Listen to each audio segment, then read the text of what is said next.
Assalamualaikum warahmatullahi wabarakatuh. Perkenalkan, kami dari kelompok 11 akan menyampaikan materi mengenai media pembelajaran PPKN di SD atau MI. Adapun kelompok kami yaitu Rahmi Salsabila dan Farida. Pengertian media pembelajaran. Pengertian media secara etimologi berasal dari bahasa Latin yaitu medium yang artinya alat komunikasi.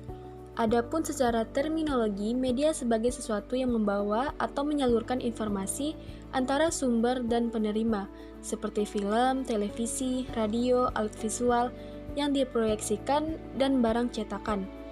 Sadiman menyatakan bahwa media pembelajaran adalah segala sesuatu yang dapat digunakan untuk menyalurkan pesan dari pengirim ke penerima, sehingga dapat merangsang pikiran, perasaan, perhatian, dan minat serta perhatian siswa sedemikian rupa sehingga proses belajar terjadi.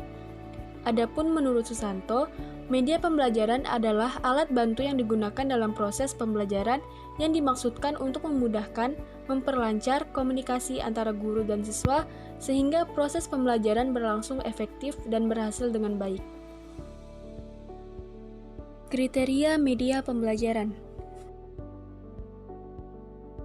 Arsyad mengemukakan kriteria-kriteria dalam pemilihan media pembelajaran sebagai berikut.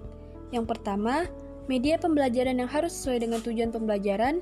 Tujuan ini dapat diperlihatkan dalam bentuk tugas yang harus dikerjakan atau diperuntukkan oleh siswa.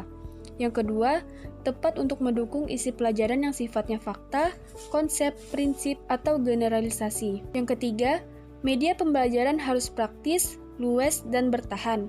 Keempat, sebaiknya media yang dikembangkan harus dapat digunakan bagi fasilitator, yaitu guru. Kelima, media pembelajaran dibuat dengan menyesuaikan kelompok sasaran karena media untuk kelompok besar belum tentu cocok digunakan untuk kelompok kecil. Keenam, kualitas visual dari media harus jelas dan rapi, tidak boleh terganggu oleh elemen lainnya misalnya layout atau latar belakang slide. Fungsi media pembelajaran. Djoko Soetrisno mengemukakan 6 fungsi media. Yang pertama, membangkitkan motivasi belajar. Yang kedua, mengulang apa yang telah dipelajari. Yang ketiga, menyediakan stimulus belajar. Keempat, mengaktifkan respon siswa. 5, memberikan umpan balik dengan segera. Keenam, menggalakkan latihan yang serasi.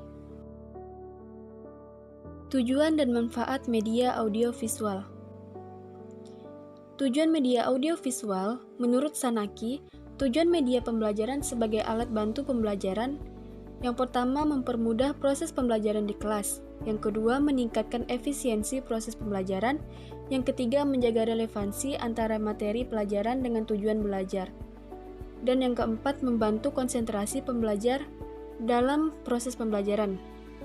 Jadi, tujuan penggunaan media pembelajaran adalah memudahkan guru dalam menyampaikan sebuah materi pelajaran, sehingga dapat mengefisiensikan proses pembelajaran dan membantu peserta didik dalam menerima sebuah konsep atau materi ajar.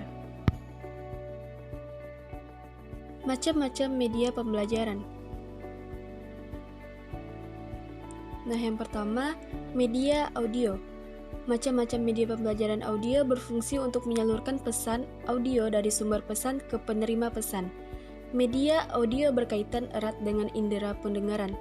Dilihat dari sifat pesan yang diterima, media audio dapat menyampaikan pesan verbal atau bahasa lisan atau kata-kata, maupun non-verbal atau bunyi-bunyian dan vokalisasi.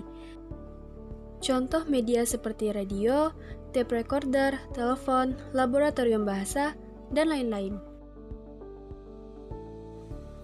Yang kedua, media visual. Macam-macam media pembelajaran visual adalah media yang hanya mengandalkan indera penglihatan. Jenis media pembelajaran visual menampilkan materialnya dengan menggunakan alat proyeksi atau proyektor. Pesan yang akan disampaikan dituangkan ke dalam bentuk-bentuk visual. Selain itu, fungsi media visual juga berfungsi untuk menarik perhatian, memperjelas sajian ide, menggambarkan fakta yang mungkin dapat mudah untuk dicerna dan diingat jika disajikan dalam bentuk visual. Macam-macam media pembelajaran visual ini dibedakan menjadi dua, yaitu media visual diam dan media visual gerak. Media visual diam berupa foto, ilustrasi, flashcard, gambar pilihan dan potongan gambar, film bingkai, film rangkai, OHP, grafik, bagan, diagram, poster, peta, dan lain-lain. Media visual gerak berupa gambar-gambar proyeksi bergerak seperti film bisu dan sebagainya.